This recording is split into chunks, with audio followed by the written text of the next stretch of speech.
घर घर राशन योजना। जैसा कि हम लोग जानते हैं कि सरकार गरीबों को राशन देती है, सस्ता राशन देती है।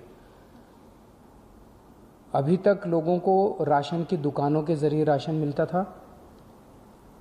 लोगों को राशन लेने में तकलीफ़ें होती थी, तरह तरह की लंबी लंबी लाइनों में लगना पड़ता था। राशन की दुकानों को पूरा महीना खुलना होता है।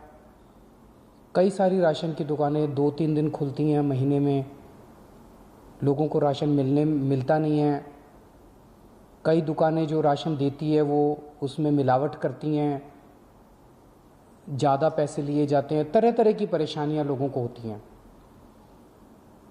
तो दिल्ली सरकार ने काफ़ी लोगों से चर्चा करने के बाद कुछ वर्ष पहले ये समाधान निकाला कि अगर हम सीधे बोरी में पैक करके जितनी गेहूं बनती है उतना आटा और जितना चावल बनता है वो अगर बोरी में पैक करके उतना हर एक आदमी के घर भिजवा दें जितना उसका बनता है, तो लोगों को लाइनों में नहीं लगना पड़ेगा। वो सारी जो अभी राशन की समस्याएं वो दूर हो जाएंगी।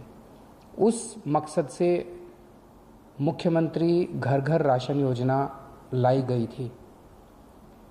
25 तारीख से इसको लागू होना था। कल दोपहर में केंद्र सरकार से हमारे पास एक चिट्ठी आई है कि ये राशन योजना आप लागू नहीं कर सकते। क्यों नहीं लागू कर सकते? थोड़ा सा हमें धक्का लगा वो चिट्ठी, क्योंकि 5 दिन पहले लागू होने के केंद्र सरकार ने इसको बंद किया। क्यों नहीं लागू कर सकते? तो उस चिट्ठी में ये लिखा हुआ है कि इसका नाम मुख्यमंत्री घर घर राशन योजना नहीं रखा जा सकता। उनको शायद मुख्यमंत्री शब्द से आपत्ति है। हम ये कोई अपना नाम करने के लिए नहीं कर रहे। हम ये योजना कोई अपना नाम चमकाने के लिए नहीं कर रहे। हम ये कोई क्रेडिट के लिए नहीं कर रहे। उसमें ये भी लिखा हुआ है कि चिट्ठी में ये लिखा हुआ है कि लोगों को ये लगेगा कि ये राज्य सरकार की योजना है।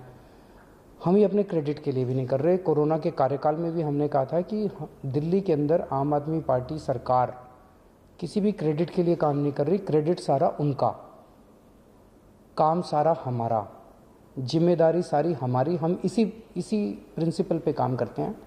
तो आज सुबह मैंने अफसरों के साथ मीटिंग करी और मैंने उनको कहा कि इस योजना का नाम हटा दो।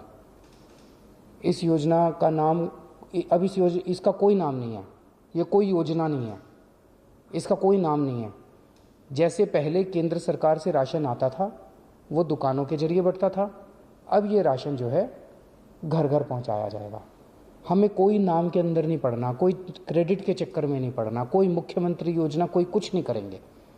तो मैं समझता हूं कि इस निर्णय के बाद अब केंद्र सरकार का जो भी आपत्तियां थी वो आपत्तियां दूर हो गई होंगी और केंद्र सरकार अब इसको आगे लागू करना हमें अलाउ करेगी। मेरे लिए राशन माफिया को दूर करके गरीबों तक राशन पहुंचाना व्यक्तिगत स्तर के ऊपर मेरे लिए बहुत ज़रूरी है, मेरे लिए बहुत इम्पॉर्टेंट है, अहमियत रखता है। आज से 22 साल पहले राशन माफिया के साथ मेरा संघर्ष शुरू हुआ था। पहले मैं इनकम टैक्स में नौकरी किया करता था।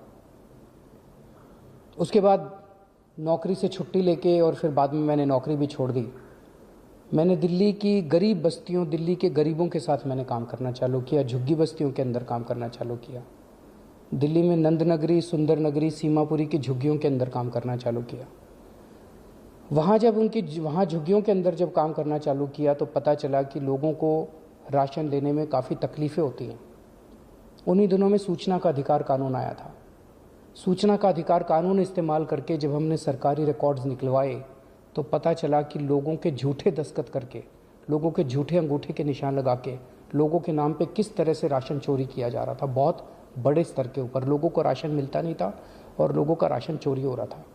उसके खिलाफ हम लोगों ने आवाज़ उठाई। हमने व्यवस्था परिवर्तन के खिलाफ आवाज़ उठाई। हमने गरीबों को राशन दिलवाने के लिए काफ़ी संघर्ष किया। हमारे कई कार्यकर्ताओं पे उन दिनों में और गरीब लोगों के ऊपर राशन माफिया ने अटैक भी किया, हमले भी किए।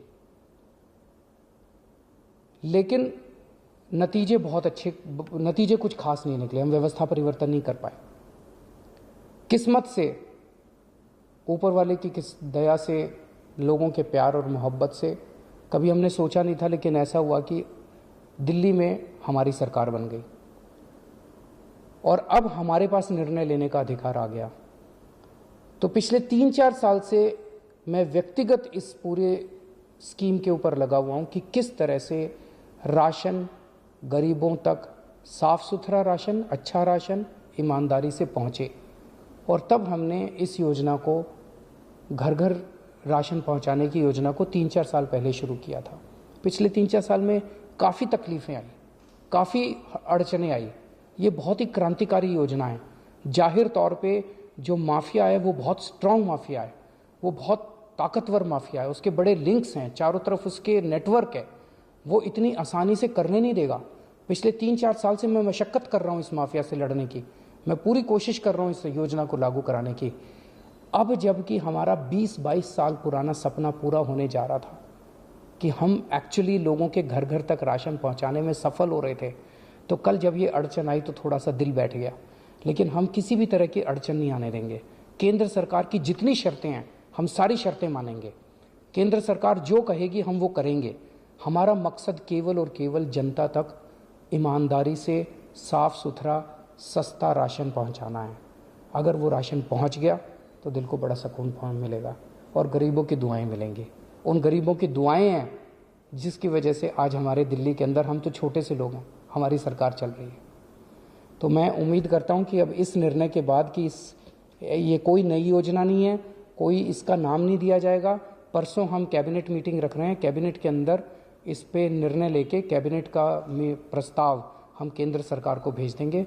मैं उम्मीद करता हूं अब इसमें हमें केंद्र सरकार का पूरा सहयोग मिलेगा। नमस्कार। मुख्यमंत्री अरविंद केजरीवाल प्रेस कॉन्फ्रेंस करते हुए और ये जानकारी दी कि केंद्र सरकार से आने वाले राशन को दिल्ली में मुख्यमंत्री घर घर राशन योजना के नाम से वो बांट रहे थे, जिस पर केंद्र को आपत्ति थी, जिसके लिए केंद्र ने चिट्ठी लिखी थी केजरीवाल सरकार को। और अब आखिरकार वो इस नाम को हटाने पर मजबूर हुए और उन्होंने कहा है कि हमने अब वो नाम हटा लिया है और वैधानिक तरीके से इस पर प्रस्ताव लाकर नाम हटा लिया जाएगा, लेकिन घर घर राशन पहुंचाया जाएगा ताकि राशन माफियाओं से जनता को निजात दिलाई जा सके।